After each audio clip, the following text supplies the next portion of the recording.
നമസ്കാരം. ദക്ഷിണ റെയിൽവേയുടെ റിപ്പോർട്ടിന് പിന്നാലെ വീണ്ടും ചർച്ചയാവുകയാണ് സിൽവർ ലൈൻ. അതോടൊപ്പം പ്രധാനമന്ത്രിയുടെ ക്രിസ്മസ് വിരുന്നിൽ പങ്കെടുത്ത സഭാധ്യക്ഷന്മാർക്കെതിരായ മന്ത്രി സജി ചെറിയാന്റെ പരാമർശത്തിൽ വിവാദവും തുടരുകയാണ്. വൻ ഭൂചലനത്തിന് പിന്നാലെ ജപ്പാൻ തീരത്ത് സുനാമി മുന്നറിയിപ്പ്. നോക്കാം ഇന്ന് സംഭവിച്ചത്.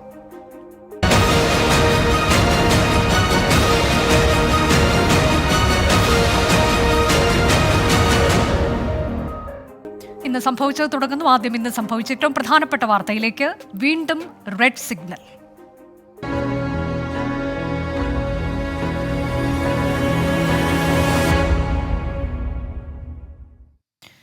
സിൽവർ ലൈൻ പദ്ധതിക്ക് 1 ഇഞ്ച് ഭൂമി പോലും വിട്ടുകൊടുക്കാനാകില്ലെന്ന് റെയിൽവേ. കേന്ദ്ര റെയിൽവേ ബോർഡിന് സമർപ്പിച്ച റിപ്പോർട്ടിലാണ് ദക്ഷിണ റെയിൽവേ എതിർപ്പ് വ്യക്തമാക്കുന്നത്. സിൽവർ ലൈൻ ഭാവിയിൽ റെയിൽവേ വികസനത്തെ തടസ്സപ്പെടുത്തുമെന്നും അധിക ബാധ്യതയ്ക്ക് കാരണമാകുമെന്നും റിപ്പോർട്ടിൽ പറയുന്നു. ദക്ഷിണ റെയിൽവേയുടെ വാദങ്ങൾ റെയിൽ അധികൃതർ തള്ളി. സിൽവർ ലൈൻ പദ്ധതി കേന്ദ്രം അംഗീകരിച്ചാലും കേരളത്തിൽ നടപ്പിലാക്കാൻ അനുവദിക്കില്ലെന്ന് പ്രതിപക്ഷ നേതാവ് വി ഡി സതീശൻ പറഞ്ഞു. പദ്ധതി അപ്രായോഗികമാണെന്നും വി ഡി സതീശൻ കുറ്റപ്പെടുത്തി. അത് അപ്രായോഗികമായ ഒരു പദ്ധതിയാണ്. ഒരു കാരണവശാലും കേരളത്തിൽ അത് നടപ്പാക്കാൻ ആകാത്ത പദ്ധതിയാണ്. ഇനി കേന്ദ്ര ഗവൺമെന്റ് സമ്മതിച്ചാലും സംസ്ഥാന ഗവൺമെന്റ് സമ്മതിച്ചാലും അത് നടപ്പാക്കാൻ ഞങ്ങൾ സമ്മതിക്കുകയില്ല. അത് കേരളത്തെ പാരിസ്ഥിതികമായി തകർക്കുന്ന, സാമ്പത്തികമായി തകർക്കുന്ന, വെറും കമ്മീഷന് വേണ്ടിയിട്ട് മാത്രമുള്ള ഒരു പദ്ധതിയാണ്. അതുകൊണ്ട് ഒരു പ്രയോജനം ഉണ്ടാവില്ല. 5 നയാ പൈസ ഉച്ചയ്ക്ക് കുട്ടികൾക്ക് ഉച്ചഭക്ഷണം കൊടുക്കാൻ പണമില്ലാത്ത സർക്കാരാണ് 2 ലക്ഷം കോടി രൂപ ഉപയോഗിച്ച് കേരളത്തിൽ റെയിൽ പണിയാൻ പോകുന്നത്. ദക്ഷിണ റെയിൽവേ വിചാരിച്ചാൽ സിൽവർ ലൈൻ പദ്ധതി തടയാനാകില്ലെന്ന് മന്ത്രി MP രാജേഷ് പ്രതികരിച്ചു.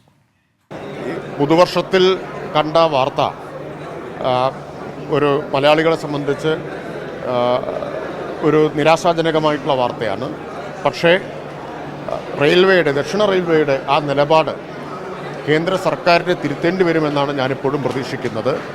കേരളത്തോടുള്ള ഒരു വിവേചനത്തിൻ്റെ വേറൊരു ഉദാഹരണമായിട്ട് മാത്രമേ അതിനെ കാണാൻ പറ്റൂ. ഒരു തരത്തിലും ഇത് അനുവദിക്കില്ല എന്ന് BJP നേതാക്കൾ പ്രസ്താവന നടത്തിയത് ഇപ്പോൾ നമ്മൾ ഓർക്കേണ്ടതാണ്, ഇതുമായിട്ട് ചേർത്ത് വായിക്കേണ്ടതാണ്. അപ്പം അത്തരത്തിലുള്ള ചില ഇടപെടലുകളുടെ ഭാഗമാണെന്ന് സംശയിക്കേണ്ടിയിരിക്കുന്നു. എന്തെല്ലാം ഉണ്ടെങ്കിലും ആത്യന്തികമായി ഇതിന് നേരെ കണ്ണടയ്ക്കാനും മുഖം തിരിക്കാനും കേന്ദ്രത്തിന് കഴിയില്ല എന്ന ഉറച്ച വിശ്വാസമാണ് ഞങ്ങൾക്കുള്ളത്. കേന്ദ്ര സർക്കാരിന് പദ്ധതിയിൽ താത്പര്യമില്ലെന്ന് വിദേശകാര്യ സഹമന്ത്രി വി മുരളീധരൻ പറഞ്ഞു. ലൈനിനെ ഉപേക്ഷിച്ചു എന്ന് നിങ്ങൾക്ക് എന്തെങ്കിലും സംശയം ഉണ്ടായിരുന്നു? ഇന്ന് ഈ വാർത്ത വന്നപ്പോൾ വാർത്ത വരുന്നത് തന്നെ എന്ത് അടിസ്ഥാനത്തിലാണെന്ന് എനിക്കറിയില്ല. കാരണം സിൽവർ ലൈനിന്റെ കാര്യത്തിൽ റെയിൽവേയുടെ നിലപാട് എത്രയോ കാലം മുമ്പേ പറഞ്ഞിട്ടുള്ളതാണ്. റെയിൽവേ നേരത്തെ പറഞ്ഞിട്ടുള്ളതാണ്, കേരളത്തിൽ വന്ദേ ഭാരത് വേഗതയേറിയ സർവീസ്, ആ സർവീസ് വന്ദേ ഭാരതിലൂടെ സാധ്യമാകും. അതിനു വേണ്ടിയിട്ട് ആയിരക്കണക്കിന് ആളുകളെ കുടിയൊഴിപ്പിച്ചുകൊണ്ട് ഒരു പുതിയ ലൈൻ ഉണ്ടാക്കേണ്ട ആവശ്യമില്ല. നിലവിലുള്ള ലൈനിൽ തന്നെ ആവശ്യമായിട്ടുള്ള ചില മാറ്റങ്ങൾ വരുത്തിക്കൊണ്ട് അതൊക്കെ സാധ്യമാകും. അതുകൊണ്ട് അതിലൊരു അത്ഭുതമൊന്നുമില്ല. സദേൺ റെയിൽവേ അത് പറ്റില്ല എന്ന് റിപ്പോർട്ട് അയച്ചു എന്ന് പറയുന്നത്. ഈ വാർത്തയുടെ വിശദാംശങ്ങളുമായി സലിം മാലിക് തത്സമയം. സലിം, ഇതിൽ എന്തൊക്കെ കാര്യങ്ങൾ ചൂണ്ടിക്കാട്ടിയാണ് ഈ പദ്ധതി നടക്കില്ല എന്നുള്ളത് ദക്ഷിണ റെയിൽവേ വ്യക്തമാക്കുന്നത്? അതേ തുടർന്നുണ്ടാകുന്ന പ്രതികരണങ്ങൾ എങ്ങനെയാണ്? അനുജ, ദക്ഷിണ റെയിൽവേയുടെ വാദം അത് പല തടസ്സവാദങ്ങളാണ് ദക്ഷിണ റെയിൽവേ ഉന്നയിക്കുന്നത്. അതിൽ ഏറ്റവും പ്രധാനപ്പെട്ട വാദം റെയിൽവേയുടെ വികസനത്തിന് സിൽവർ ലൈൻ തടസ്സമാകും എന്നുള്ളതാണ്. ഏതെങ്കിലും കാലത്ത് ഈ പാത ഇരട്ടിപ്പിക്കൽ ഉൾപ്പെടെയുള്ള നടപടികളിലേക്ക് കടന്നാൽ അതിന് സിൽവർ ലൈൻ തടസ്സമാകും.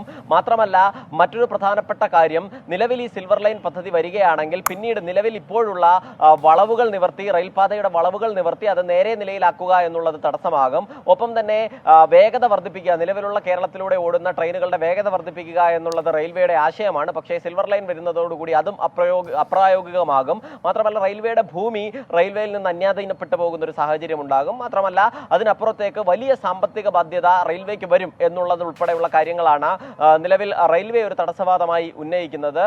പക്ഷേ അതിനെ ഈ റെയിൽവേ ഈ വാദങ്ങൾ ഉന്നയിക്കുന്നതിന് ഏറ്റവും പ്രധാനപ്പെട്ട കാരണമായി അവർ ചൂണ്ടിക്കാട്ടുന്നത്, അന്തിമ അലൈൻമെന്റ് തയ്യാറാക്കിയപ്പോൾ ഒരു കൂടിക്കാഴ്ചയും ഒരു ഒരു ചർച്ചയും റെയിൽവേയുമായി ബന്ധപ്പെട്ട് ഉണ്ടായിട്ടില്ല എന്ന് ചൂണ്ടിക്കാണിച്ചാണ്. പക്ഷേ അതങ്ങനെയല്ല, ആ വാദം ശരിയല്ല എന്ന് സ്ഥിരീകരിച്ചുകൊണ്ട് സിൽവർ ലൈനുമായി ബന്ധപ്പെട്ട് കേരള അധികൃതർ കൂടി രംഗത്തെത്തിയതോടുകൂടിയാണ് ഈ വാഗ്വാദം ആ നിലയിലേക്ക് ചൂടുപിടിക്കുന്നത് കണ്ടത്. കാരണം കൃത്യമായ കൂടിക്കാഴ്ച ദക്ഷിണ റെയിൽവേ അധികൃതരുമായി ബന്ധപ്പെട്ട് നടത്തിയിട്ടുണ്ട്. തിരുവനന്തപുരം, പാലക്കാട് മേഖലകളിൽ നിന്നുള്ള റെയിൽവേ മാനേജർമാരുമായി കൂടിക്കാഴ്ച നടത്തുകയും അവരുടെ ആവശ്യങ്ങൾ ഓരോ ദിവസവും വെവ്വേറെയായി തന്നെ കണ്ട് നവംബർ 29 ഡിസംബർ 6 എന്നീ 2 ദിവസങ്ങളിലായി കണ്ട് സംസാരിച്ചു. അവരുടെ ആശങ്കകളൊക്കെ പരിഹരിച്ചു. അത്തരത്തിൽ റെയിൽവേയുടെ ഒരു ഭൂമി പോലും അന്യാധീനപ്പെട്ടു പോകില്ല, റെയിൽവേക്ക് ഒരു സാമ്പത്തിക ബാധ്യതയും ഉണ്ടാകില്ല, ഏതെങ്കിലും തരത്തിൽ വേഗത കൂട്ടുന്നതോ അല്ലെങ്കിൽ റെയിൽപാത ഇരട്ടിപ്പിക്കലോ ഉൾപ്പെടെയുള്ള ഒരു പ്രശ്നങ്ങൾക്കും റെയിൽവേയുടെ സിൽവർ ലൈൻ ഏറ്റെടുക്കുന്നതുമായി ബന്ധപ്പെട്ടുള്ള പ്രശ്നമുണ്ടാകില്ല എന്നുള്ളതാണ് അന്ന് കൊടുത്ത മറുപടിയിൽ പറയുന്നത്. അതുമായി ബന്ധപ്പെട്ട് അന്ന് നടത്തിയ ചർച്ചയും അതിന് സിൽവർ ലൈൻ അധികൃതർ നടത്തിയ മറുപടിയും ഇപ്പോൾ പുറത്തുവിട്ടിട്ടുണ്ട്. ഇതോടുകൂടി ഈ സിൽവർ ലൈൻ അധികൃതരും ഒപ്പം തന്നെ റെയിൽവേയും തമ്മിൽ പരസ്പരം അങ്ങോട്ടും ഇങ്ങോട്ടും ഏറ്റുമുട്ടുന്ന ഒരു സാഹചര്യം ഉണ്ടായി. അത് രാഷ്ട്രീയ മേഖലകളിലേക്ക് കൂടി കടക്കുന്നത് കൂടി കണ്ടതാണ്. അത് തുടക്കം മുതൽ കോൺഗ്രസിന്റെ നിലപാട് സിൽവർ ലൈൻ നടപ്പാക്കാൻ അനുവദിക്കില്ല എന്നുള്ളതായിരുന്നു. ആ നിലപാട് ഒന്നുകൂടി ആവർത്തിക്കുന്നു എന്ന് പ്രതിപക്ഷ നേതാവ് വി ഡി സതീശൻ. കേന്ദ്രം അനുവദിച്ചാലും അത് നടപ്പാക്കാൻ സമ്മതിക്കില്ല എന്നുള്ളതാണ് പ്രതിപക്ഷ നേതാവ് ഇന്നും ആവർത്തിച്ച നിലപാട്. അനുജ, അത്തരത്തിൽ സിൽവർ ലൈൻ പദ്ധതി വീണ്ടും വാർത്തകളിൽ ഇടം നേടുന്നു. ഇന്ന് സംഭവിച്ച മറ്റു വാർത്തകളിലേക്ക് ചെറിയൊരു ഇടവേളയ്ക്ക് ശേഷം ഇന്ന് സംഭവിച്ച മറ്റൊരു പ്രധാനപ്പെട്ട വാർത്തയിലേക്ക്. സജിയും സഭയും.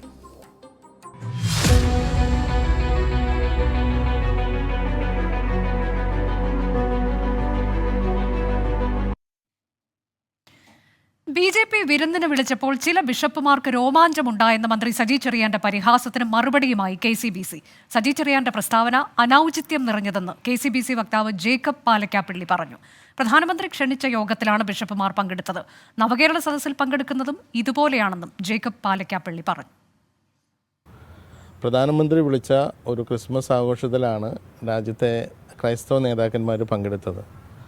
അതിനോട് പ്രതികരിച്ചുകൊണ്ട് സംസ്ഥാനത്തെ ഒരു മന്ത്രി, ഉത്തരവാദിത്തപ്പെട്ട സ്ഥാനത്തിരിക്കുന്ന ഒരാൾ വളരെ മോശമായി അതിനോട് പ്രതികരിച്ചു എന്നത് വളരെ ദുഃഖകരമായൊരു കാര്യമാണ്. അദ്ദേഹം ഉപയോഗിച്ച വാക്കുകൾ ഔചിത്യരഹിതമായ വാക്കുകളാണ്.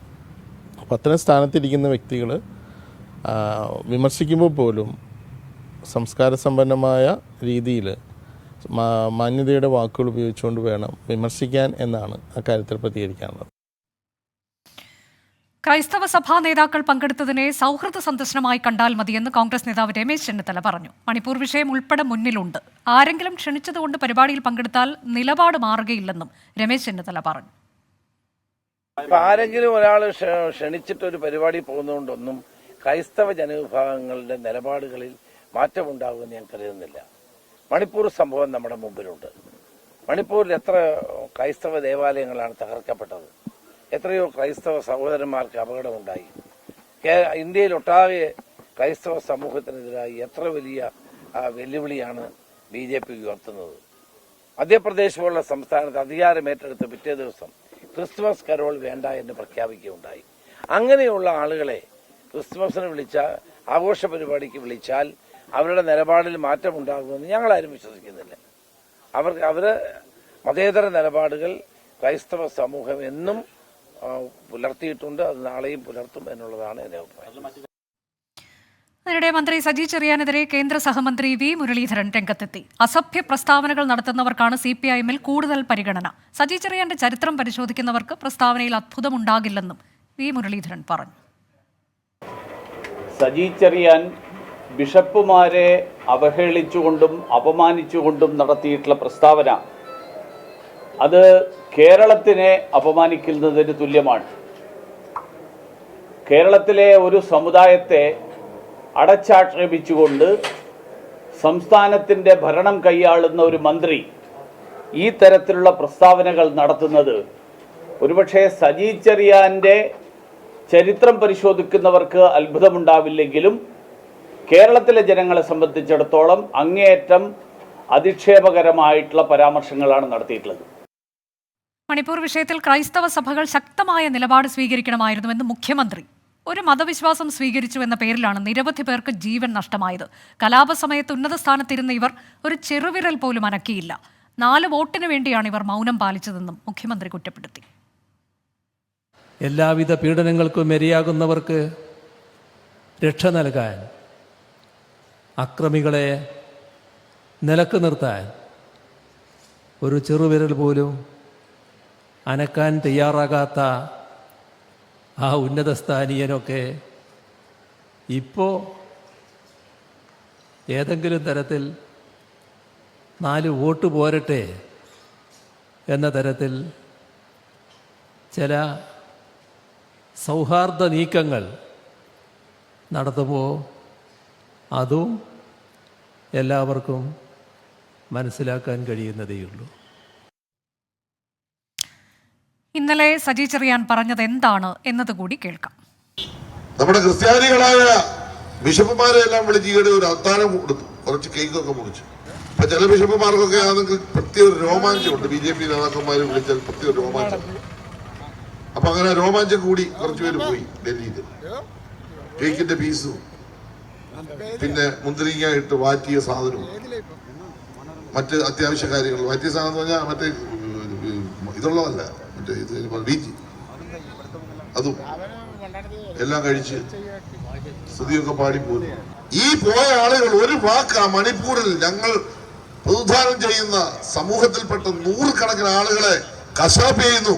ഇന്ത്യയുടെ പ്രധാനമന്ത്രി ഒന്നിടപെട്ടൊരു വാക്ക് പറഞ്ഞു. രാഹുൽ വിജയനാണ് തത്സമയം ഈ വാർത്തയുടെ വിശദാംശങ്ങളുമായി ചേരുന്നത്. രാഹുൽ, അല്പസമയം മുൻപ് മുഖ്യമന്ത്രിയുടെ കൂടി വിമർശനം വരികയാണ്. ആ വിമർശനത്തിൽ അദ്ദേഹം കേന്ദ്രത്തിന് അതിരൂക്ഷമായ വിമർശനമുണ്ട്. പക്ഷേ സഭയ്ക്കെതിരായ വിമർശനം ഒരല്പം മയപ്പെടുത്തിയാണ്. ശക്തമായ നിലപാട് മണിപ്പൂർ വിഷയത്തിൽ സ്വീകരിക്കണമായിരുന്നു എന്ന് പറഞ്ഞുകൊണ്ടുള്ള വിമർശനം.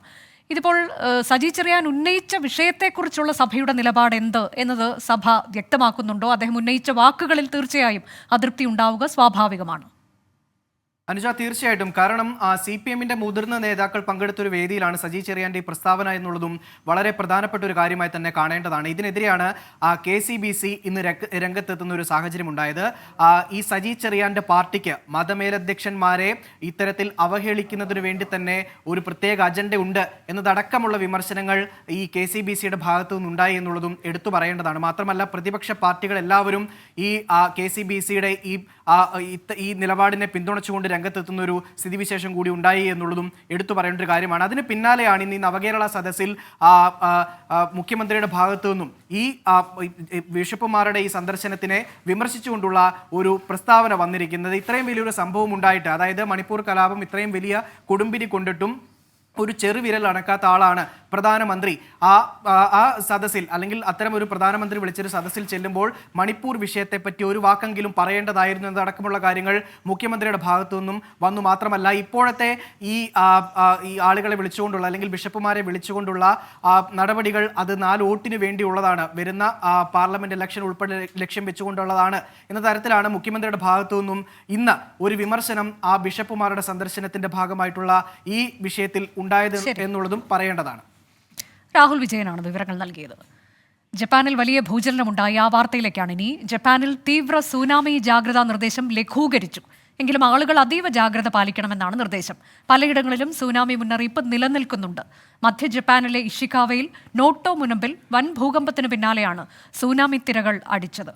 വാജിമ തുറമുഖത്ത് തിരമാലകൾ 1.2 മീറ്റർ ഉയർന്നു. വൻതോതിൽ നാശനഷ്ടങ്ങൾ റിപ്പോർട്ട് ചെയ്തിട്ടുണ്ട്. തീരപ്രദേശത്ത് നിന്ന് ആളുകളെ ഒഴിപ്പിക്കുകയാണ്. ആണവ നിലയങ്ങൾ സുരക്ഷിതമാണെന്ന് ജപ്പാൻ ഭരണകൂടം അറിയിച്ചു. ഇന്ത്യൻ എംബസി കൺട്രോൾ റൂം തുറന്നു. ദക്ഷിണ കൊറിയയും സുനാമി മുന്നറിയിപ്പ് നൽകിയിട്ടുണ്ട്. ന്യൂസ് ഡെസ്കിൽ നെസ് രാംകുമാർ ഏറ്റവും പുതിയ വിവരങ്ങളുമായി. രാംകുമാർ, ഒരല്പം ആശ്വാസത്തിന്റെ വാർത്ത വരുന്നത് ലഘൂകരിച്ചിട്ടുണ്ട് സുനാമി മുന്നറിയിപ്പ് എന്നുള്ളതാണ്. പക്ഷേ പല മേഖലകളിലും ആ മുന്നറിയിപ്പ് നിലനിൽക്കുന്നുണ്ട് എന്നുള്ളതാണ്. ആശങ്കയുടെ സാഹചര്യമുണ്ടോ? അനുജ, കഴിഞ്ഞ ഏതാനും മിനിറ്റുകളായി ജപ്പാനിൽ നിന്ന് വരുന്ന വാർത്തകൾ തെല്ലൊരു ആശ്വാസം നൽകുന്ന വാർത്തകളാണ്. കാരണം ഇഷിക്കാവ പ്രവിശ്യയിൽ ഉണ്ടായിരുന്ന അതിതീവ്ര സുനാമി സാധ്യത ഇപ്പോൾ ലഘൂകരിച്ചിട്ടുണ്ട് ജപ്പാനിലെ കാലാവസ്ഥാ വകുപ്പ്. നമുക്ക് പരിചിതമായ മഴ മുന്നറിയിപ്പുകളുമായി താരതമ്യപ്പെടുത്തി പറയുകയാണെങ്കിൽ റെഡ് അലർട്ട് ഓറഞ്ച് അലർട്ട് ആയിരിക്കുന്നു എന്ന് വേണമെങ്കിൽ പറയാം. ഇന്ന് 4 മണിയോട് കൂടിയിട്ടാണ് ഈ മധ്യ ജപ്പാനിലെ ഈ ഇഷിക്കാവ പ്രവിശ്യയിലെ നോട്ടോ മുനമ്പിനോട് ചേർന്നുള്ള ഈ ഒരു പ്രദേശത്തായിട്ട് 7.4 തീവ്രത രേഖപ്പെടുത്തിയ ഒരു വലിയ ഭൂകമ്പം ഉണ്ടാവുന്നത്. അതിനെ തുടർന്ന് ഈ പ്രദേശങ്ങളിലാകെ, ഈ ഇഷിക്കാവ, ഈ നോട്ടോ മുനമ്പിലാകെ തന്നെയും ഒട്ടേറെ തുടർചലനങ്ങളുണ്ടായി. ആ തുടർചലനങ്ങളാണ് നിലവിൽ ആശങ്കപ്പെടുത്തുന്ന ഒരു ഘടകം. 3 മണിക്കൂറിനിടെ 40ഓളം തുടർചലനങ്ങളാണ് ഉണ്ടായത്. ഇതിൻ്റെ തീവ്രത ഏകദേശം 3 മുതൽ 5 വരെയാണ് രേഖപ്പെടുത്തിയിട്ടുള്ളത്. ഈ ഒരു സാഹചര്യം ഒഴിച്ചു നിർത്തിയാൽ ഇപ്പോൾ ഒരു വലിയ ദുരന്തത്തിനുള്ള സാധ്യത കുറവാണെന്നാണ് കാലാവസ്ഥാ വകുപ്പ് നൽകുന്ന മുന്നറിയിപ്പ്. നിലവിൽ ഇവിടെ ഈ നോട്ടോ മുനമ്പിന് സമീപം ഈ വാജിമ തുറമുഖം ഇവിടെയാണ് വാജിമ തുറമുഖം വരുന്നത്. ഈ തുറമുഖത്തിനോട് ചേർന്നുള്ള പ്രദേശത്താണ് 1.5 മീറ്ററോളം തിരമാലകൾ ഉയരുന്ന ഒരു സാഹചര്യം ഉണ്ടായത്. അതേ തുടർന്നാണ് ആശങ്കകൾ വർദ്ധിച്ചതും ഈ വലിയ തോതിൽ ഒരു സുനാമി ജാഗ്രതാ നിർദ്ദേശം നൽകുകയും ചെയ്തത്. എന്നാൽ ഇപ്പോൾ നിലവിൽ ഇവിടെ നമുക്കറിയാം, ഇവിടെ തീരത്ത് നിന്ന് 23 കിലോമീറ്റർ അകലെ ഉള്ള ഒരു സ്ഥലമാണ്. അതായത് ഈ ഭൂകമ്പം ഉണ്ടായ സ്ഥലത്ത് നിന്ന് ഇത്രയും ദൂരം അകലെയുള്ള സ്ഥലത്ത് നിലവിൽ അവിടെ 84 സെന്റിമീറ്റർ ആണ് തിരമാലകൾ ഉള്ളത്. അതൊരു ആശങ്കപ്പെടുത്തുന്ന ഇത് തന്നെയാണ്, വലിയ തിരമാല തന്നെയാണ്. എങ്കിൽ പോലും നേരത്തെ ഉണ്ടായിരുന്ന 1.5 മീറ്റർ തിരമാലകൾ ഇപ്പോൾ 84 സെന്റിമീറ്ററായി കുറഞ്ഞിരിക്കുന്നു എന്നതാണ് ആശ്വാസം ഉള്ള കാര്യം. അതിനെ തുടർന്നാണ് ഈ ജാഗ്രതാ നിർദ്ദേശം ജപ്പാൻ ലഘൂകരിച്ചിരിക്കുന്നത്. എന്നാൽ നിലവിൽ ഈ പ്രദേശങ്ങളിലെല്ലാം തന്നെ ഈ ഒരു സുനാമി സാധ്യത നിലനിൽക്കുന്നുണ്ട്. അതേ തുടർന്ന് കടുത്ത ജാഗ്രത പാലിക്കണമെന്ന ഒരു നിർദ്ദേശവും ജപ്പാൻ നൽകിയിട്ടുണ്ട്. ഇവിടങ്ങളിൽ വലിയ നാശനഷ്ടം റിപ്പോർട്ട് ചെയ്തിട്ടുണ്ടായിരുന്നു. 32,000-ഓളം വീടുകളിൽ ഈ വൈദ്യുതി നഷ്ടപ്പെടുകയും ഒട്ടേറെ പേരെ ആശുപത്രിയിലാക്കുകയും ചെയ്തു. നിലവിൽ ഇന്ത്യയിലെ ഒരു സാഹചര്യം പറയുകയാണെങ്കിൽ ആശങ്കപ്പെടേണ്ട ഒരു സാഹചര്യമില്ല എന്നാണ് കാലാവസ്ഥാ വകുപ്പ് നൽകുന്ന ഒരു മുന്നറിയിപ്പ്. കാരണം ഈ ഒരു ഭൂചലനത്തിന് ഇന്ത്യൻ മഹാസമുദ്രത്തിൽ ഇത്തരത്തിൽ ഒരു സുനാമി ഉണ്ടാക്കാനുള്ള ശേഷിയില്ല എന്നാണ് കാലാവസ്ഥാ വകുപ്പ് നൽകുന്ന മുന്നറിയിപ്പ്. ജപ്പാനിലെ സുനാമി മുന്നറിയിപ്പ് ഒരല്പം ലഘൂകരിച്ചിട്ടുണ്ട്, പക്ഷേ പല മേഖലകളിലും ആ മുന്നറിയിപ്പ് നിലനിൽക്കുന്നുണ്ട്. മറ്റൊരു വാർത്ത, ശബരിമലയിൽ അരവണ വിതരണം പരിമിതപ്പെടുത്തി. ഒരാൾക്ക് ഇനി മുതൽ 5 ടിൻ അരവണ വീതമാകും നൽകുക. അരുൺ പാറയ്ക്കലാണ് വിശദാംശങ്ങളുമായി ചേരുന്നത്. അരുൺ, കണ്ടെയ്നർ ക്ഷാമമാണോ കാരണം? കണ്ടെയ്നർ ക്ഷാമമാണ് ഇപ്പോൾ ഇത്തരത്തിലൊരു തീരുമാനത്തിലേക്ക് എത്തിക്കാൻ കാരണം. അരവണ വിതരണത്തിൽ കടുത്ത നിയന്ത്രണം ഏർപ്പെടുത്തിയിരിക്കുന്നു എന്നതാണ്. ഒരു തീർത്ഥാടകന് 5 ബോട്ടിൽ മാത്രമായി പരിമിതപ്പെടുത്തിയിരിക്കുന്നു. നേരത്തെ ഞായറാഴ്ച പുലർച്ചെ മുതൽ 10 ബോട്ടിൽ വീതമാക്കി കുറച്ചിരുന്നു. ഇതിന് പിന്നാലെയാണ് വീണ്ടും കണ്ടെയ്നർ ക്ഷാമം രൂക്ഷമായത്. ഇതോടുകൂടി 5 ബോട്ടിൽ ഒരു തീർത്ഥാടകൻ നൽകിയാൽ മതി എന്ന തീരുമാനത്തിലേക്ക് എത്തിയിരിക്കുന്നു. ഇതുമൂലം വലിയ സംഘങ്ങളായി എത്തുന്ന തീർത്ഥാടകരാണ് ഏറെ ദുരിതം അനുഭവിക്കുക എന്നുള്ളതാണ്.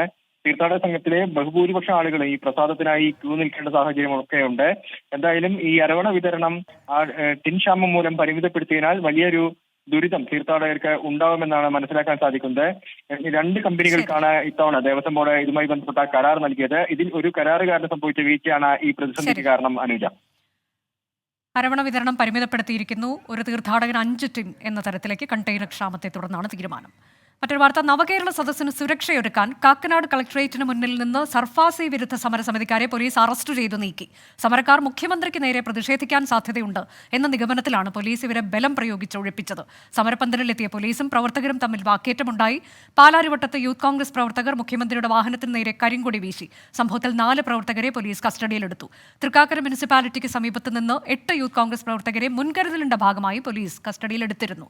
എസ് ശ്യാംകുമാർ വിശദാംശങ്ങളുമായി. ശ്യാം, ഈ കഴിഞ്ഞ കുറച്ച് നാളുകളായി ഇവർ അവിടെ സമരം ചെയ്തിരുന്നവരാണോ? ഒരു സുരക്ഷാ ഭീഷണി ഉണ്ട് എന്ന കണ്ടെത്തലിനെ തുടർന്നാണോ ഇവരെ ഒഴിപ്പിച്ചത്? എവിടെയൊക്കെ കരിങ്കൊടി ഉണ്ടായി മുഖ്യമന്ത്രിക്ക് നേരെ? അനുജ, കഴിഞ്ഞ 379 ദിവസങ്ങളായി എറണാകുളം കളക്ടറേറ്റിന് മുൻവശത്ത് സമരം ചെയ്യുന്ന സർഫാസി വിരുദ്ധ സമരസമിതി പ്രവർത്തകരെയാണ് മുഖ്യമന്ത്രിക്ക് സുരക്ഷാ ഭീഷണി ഉണ്ട് എന്ന പേരിൽ പോലീസ് അറസ്റ്റ് ചെയ്ത് നീക്കിയത്. ഇതുമായി ബന്ധപ്പെട്ട അറസ്റ്റിന്റെ സമയത്ത് ചെറിയ പ്രശ്നങ്ങൾ പോലീസും സമരക്കാരും തമ്മിലുണ്ടായിരുന്നു. അതിനു മുൻപ് രാവിലെ കാക്കനാട് നിന്ന് 8 യൂത്ത് കോൺഗ്രസ് പ്രവർത്തകരെ മുഖ്യമന്ത്രിക്ക് നേരെ കരിങ്കൊടി കാട്ടാൻ സാധ്യതയുണ്ട് എന്നതിനാൽ കരുതൽ തടങ്കലിൽ പോലീസ് എടുത്തിരുന്നു. അവർ ചായ കുടിക്കാൻ വന്നതാണെന്നൊരു വിശദീകരണം പോലീസിന് നൽകി. പക്ഷേ പോലീസ് അവരെ കസ്റ്റഡിയിലെടുത്തു. തൊട്ടു പിന്നാലെയാണ് പാലാരിവട്ടത്ത് നിന്ന് മുഖ്യമന്ത്രിയുടെ വാഹനവ്യൂഹം കടന്നു പോകുമ്പോൾ കരിങ്കൊടിയുമായി പ്രവർത്തകർ ഓടിയെത്തിയത്. ഇതിലും 4 പേരെ പോലീസ് കസ്റ്റഡിയിലെടുക്കുകയും ചെയ്തിരുന്നു. അനുജ, ശരി, എസ് ശ്യാംകുമാറാണ് വിവരങ്ങൾ നൽകിയത്. ഇനി ഇപ്പോഴത്തെ കാലാവസ്ഥ.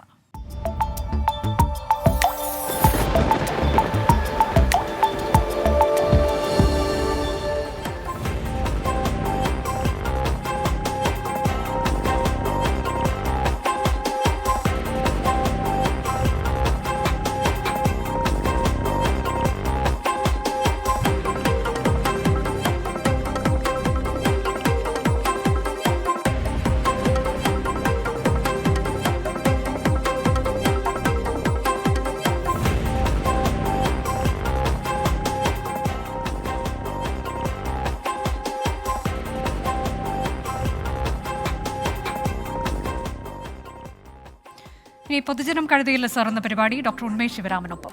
നമസ്കാരം.